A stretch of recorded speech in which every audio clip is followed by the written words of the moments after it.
You're listening to The Paul Higgins Show, where ambitious tech consultants come to unlock their potential. After 18 years as a global leader, I launched several businesses, culminating in a successful exit. I'm sharing what I learned, plus what's working now from mentoring tech consultants. You will hear leaders within our industry to help you build a business you love that allows you to do what you want. If you are looking for immediate cash flow wins to fuel your growth, go to our free ebook at paulhigginsmentoring.com/roadmap. Imagine you're working with senior sales and marketing at people in medium-sized consumer businesses like healthcare and education, and you come up against old school contact center software and you wish there was a better way. Hello, this is Paul. Welcome to the Paul Higgins Show, and it's episode 574. And in this podcast, I'm going to talk to Alex Levin from Regal.io. And what you're going to learn from Alex is really three key things. One is why the incumbent software is falling behind in its cost out mentality within the contact center world. Two is how AI agents will increase revenue for businesses in customer care. And Alex has got some brilliant examples and predictions of that. And then the third is how Regal.io is positioned to help you and your clients. So Alex Levin is the co-founder and CEO of Regal.io. He leads the go-to-market teams. Prior to Regal, he was product manager at Personal and Thomas Riders, and he joined Handy, which was acquired by Angie in 2018 as an early employee at Handy. And then at Angie, Alex was a head of growth marketing, and Alex grew up in New York and has received a BA from Harvard. If you'd like to see Alex and I live, go to the Paul Higgins Mentoring YouTube channel. And what I'll do now is hand you over to Alex Levin from Regal.io. Great to have you here, Alex. Thank you for having me.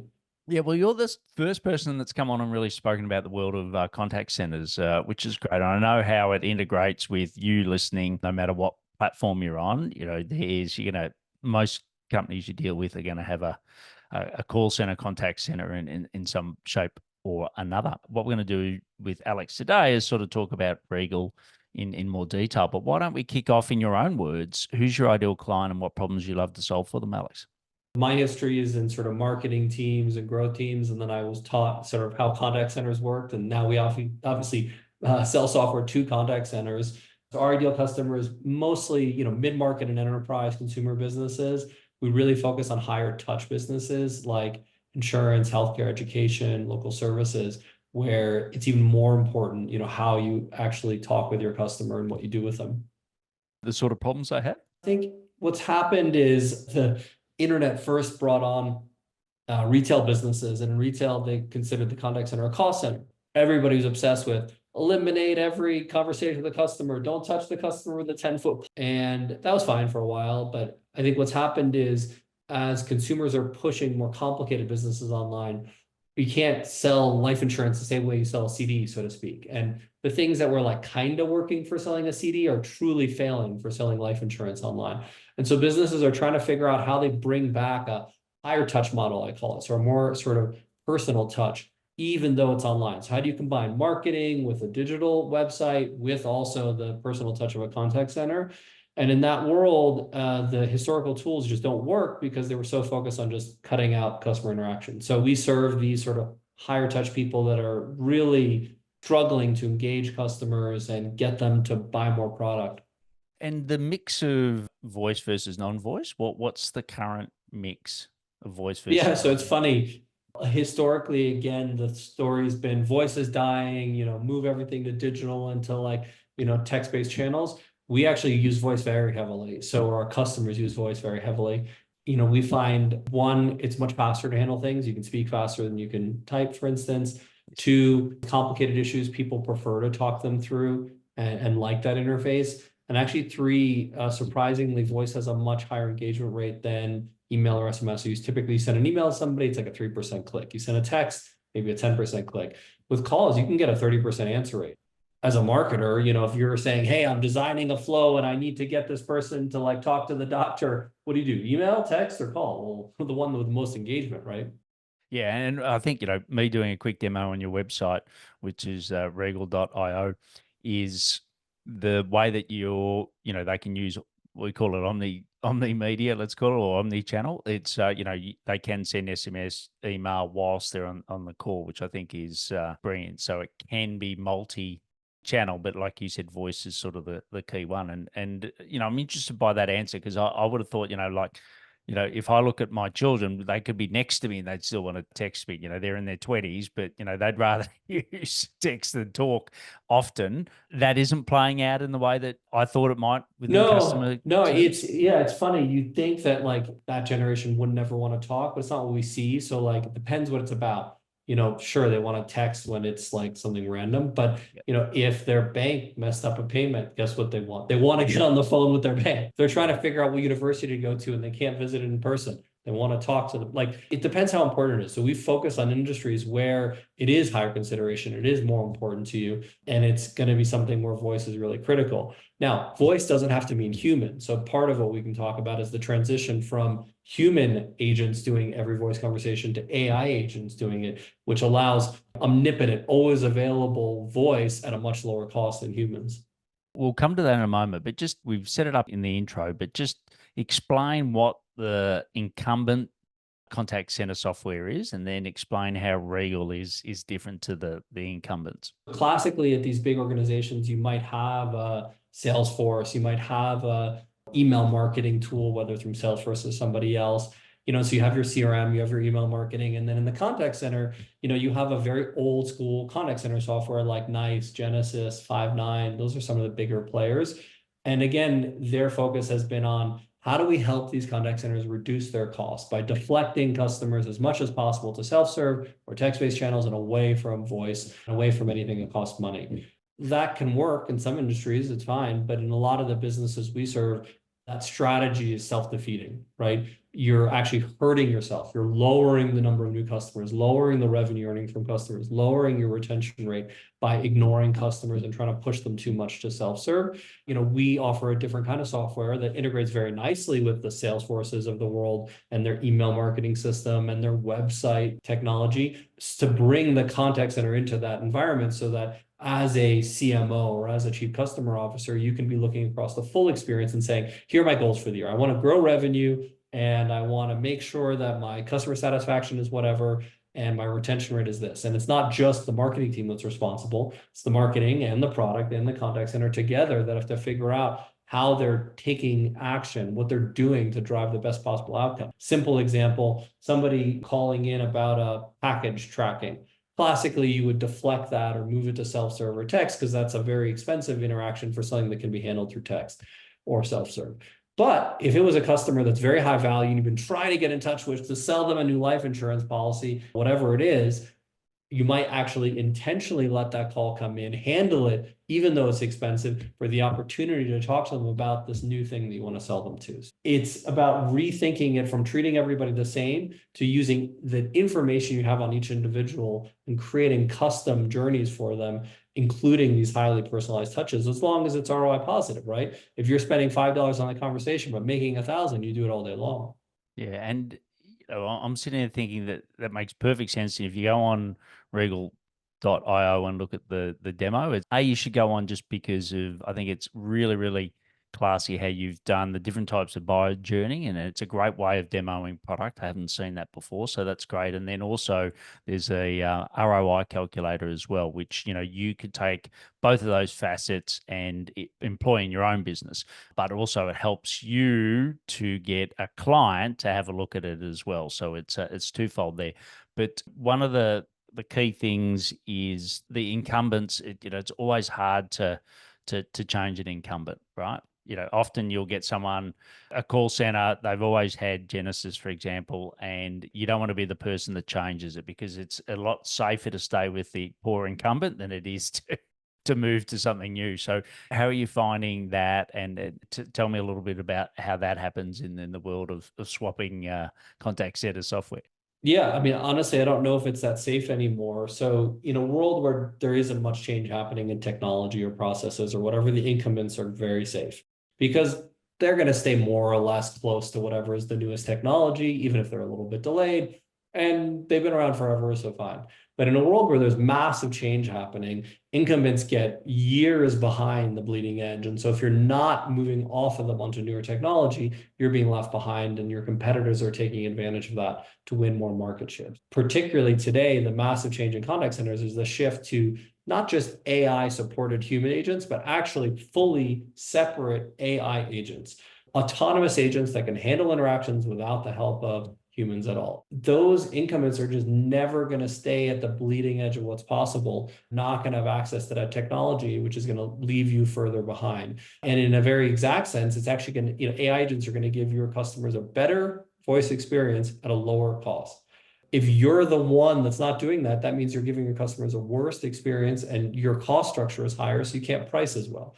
It depends what bet you're taking, and as a company, is your bet, oh, I'm a monopoly and no one can leave? Fine, then you don't need to change. But if you're not a monopoly and you have competitors who are moving on to these newer products faster, I'm not saying go to the starting with two people in a room, but go find somebody who's a couple years old, who has good funding, who's really building good product, who's going to work with you very closely, and who has a commitment to the SLAs, basically the quality of their product that you want, and put that into production as fast as you humanly can to stay ahead, because it is an arms race in marketing, sales, customer support. And if you're not doing the latest thing, you're losing. Yeah, and that's why, and often the reason I thought, many reasons to bring Alex on, but one is for you, you're already talking to predominantly the sales or the marketing parts of the world, right? That then, their total revenue or their measures, KPIs, whatever you want to call them, to grow revenue, right? Whereas the contact center is normally to take cost out, as Alex said earlier.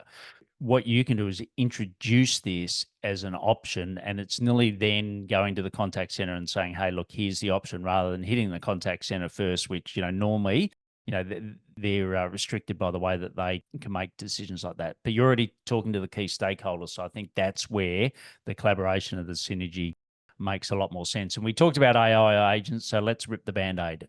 As I said pre-call, is that some of the bots annoy me when I, go to my bank or go to whatever, my incumbents who are probably using the incumbent customer support software, right? Take me to the world of what Alex is introducing, and then take me to the world to be 90% agents versus humans. Yeah, so to date, the sort of way this has gone is deterministic bots. It's something that follows a specific rule set, and this is why it gets really annoying, because it doesn't have any ability for the sort of human understanding that we expect. What's changed is all of a sudden in the last 6 months or so, the underlying LLMs have gotten fabulously better, especially at certain kinds of relatively repetitive use cases like qualification, validating information, reminders, scheduling, some simpler things.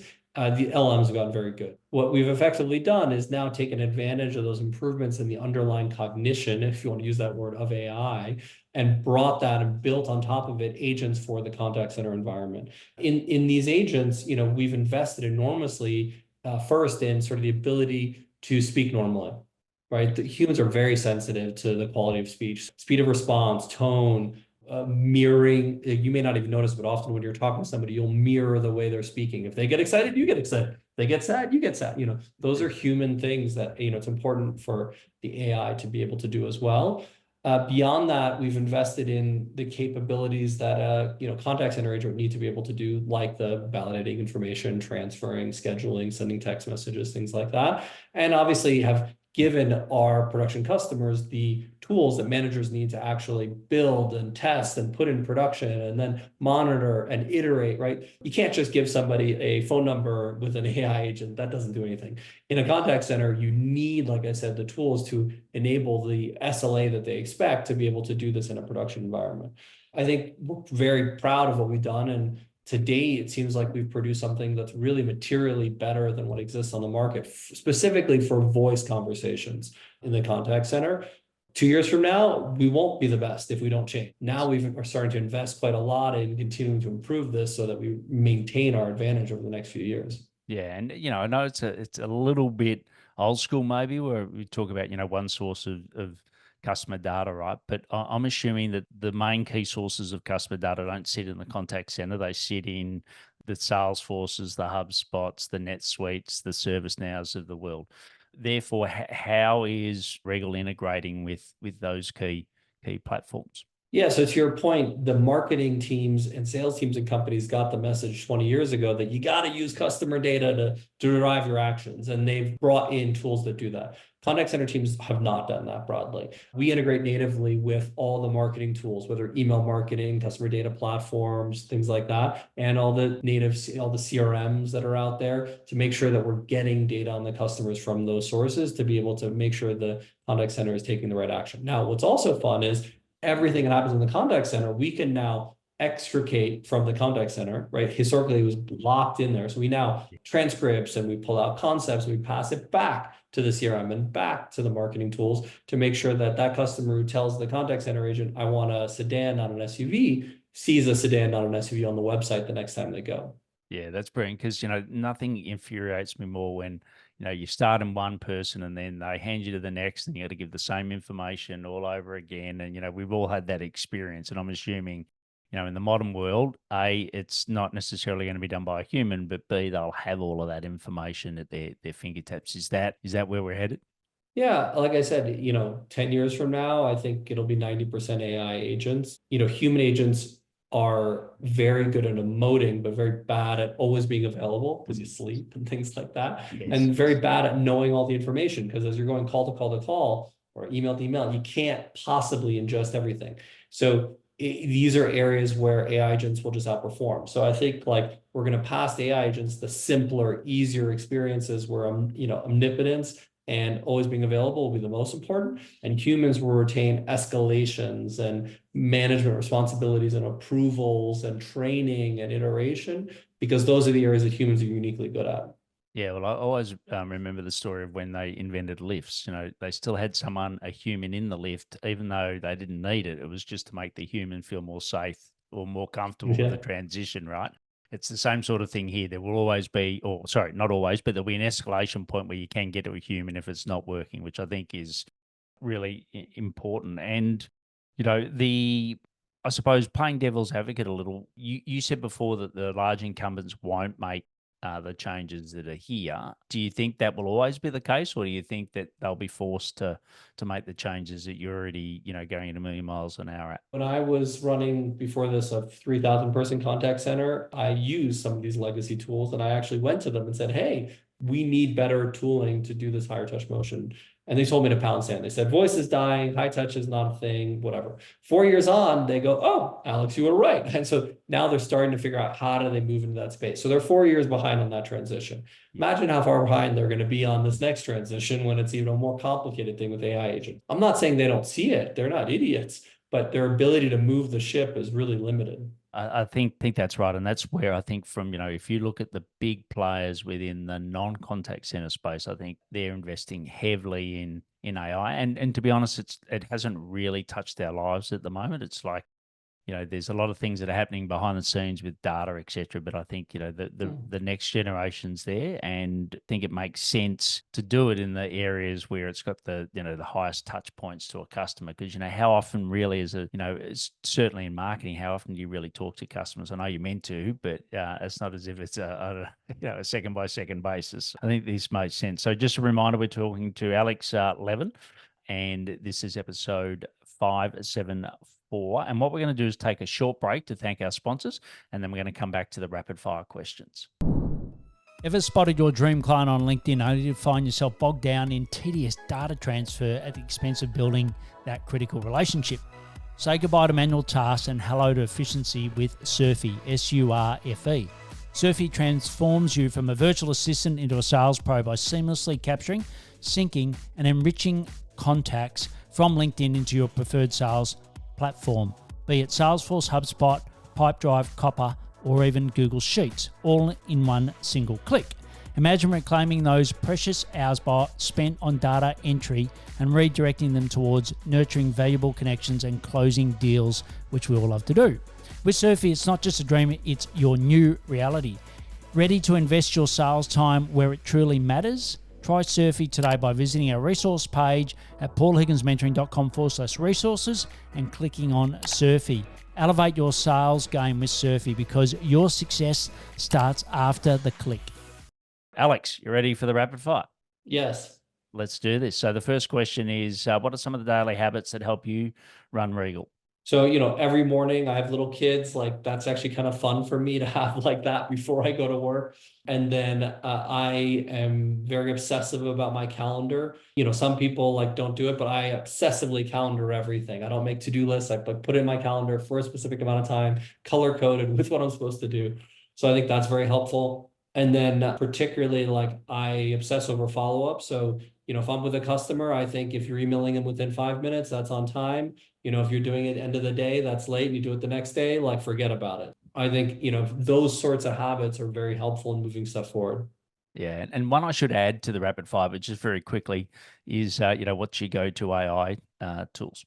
So we've built a lot of tools on top of the LLMs that So, OpenAI, Meta, so on and so forth. I play around a lot with our tools. We've also invested in a number of AI related companies that use it for creating videos of human beings and use it for improvements in different industries. So I'll play with those products every now and again. But my broad theory is that as a consumer, I shouldn't need to go to an LLM. I should have the products that I'm already using, build it in so that it improves my experience gradually. And if they don't, I'm going to switch to a product that does build it in. That's going to make it better. I don't think I should be the one that has to go figure out how to turn ChatGPT into a healthcare product and an insurance product and a whatever travel product. Like other people should do that for me. Yeah, totally agree. Next one is, where do you go to learn more? Where do you go to get knowledge? Yeah, I read a lot of news, Wall Street Journal, New York Times, CNN, so a couple tech specific ones. That keeps me kind of in the loop. I went to undergraduate for liberal arts, for philosophy and psychology. So I missed the days of just reading for reading's sake. So every now and again, I'll actually pick up a book that's, nothing to do with what I'm doing at work. But most of what I read is, honestly, business related. And I read a lot of corporate histories and things like that. Great. If we could grant you one wish for Regal, what would that be? Oh, I really got into this hoping two things. So one, that we could build a really differentiated product for our customers, something that they didn't have before that would lead to better outcomes for them. And two, ultimately, I hope that all the employees like ultimately get a good financial outcome from this. If our customers are happy and our employees end up happy, like I'll be like, happy as a clam. Yeah, brilliant. And the last thing is, what do you know now, 4 years in, that you wish you had known earlier about Regal? It's a hard one. I mean, as a founder, like everything is a roller coaster. I guess in some ways I would have liked to have known like the things that would have not worked, but at the same time, it's the ignorance of that at the beginning that allows you the like self-belief that you're going to do it. If you knew it was going to fail in certain situations, would you still have done it? I don't know. Yeah. I mean, certainly I think like maybe we would have taken a bet on AI agents a little bit sooner and a little bit more than we did. Like that might be one thing I wish I'd known earlier. Yeah, brilliant. Well, look, we've been listening to Alex Levin. So it's Regal, Regal.io. As I said, go and have a look at the interactive demo on the site. It's fantastic. And also check out the calculator, ROI calculator as well. And I think, the reason I brought Alex on is, yes, the AI agents and the way that it's going, everyone knows that that's happening, but I think it's the integrations and the value add that you can have, whether you're doing sales or marketing, as Alex has said. So I think it's a way of you either benefiting from this or definitely getting your clients to benefit from this, which overall improves your relationship with the client. But Alex, thanks for coming on today. Thank you for having me. What a great interview with Alex. And I think there's some real synergies to the customers that you are serving and the integrations between the software that you're selling and an up and coming software solution, and particularly with these AI agents and the growth it's going to have. Reach out to Alex on LinkedIn. The link is in the show notes, and thank him and ask him any questions. Also share it with your peers if you think that they will benefit from it. And you can also watch Alex on the Paul Higgins YouTube channel. So it's Paul Higgins Mentoring. And don't forget to subscribe as well to get future updates. And I'll see you next time on the Paul Higgins Show. Time for action. Let me know what you implemented from the show. I promise to respond. Plus, get the Tech Consultants Roadmap at paulhigginsmentoring.com/roadmap.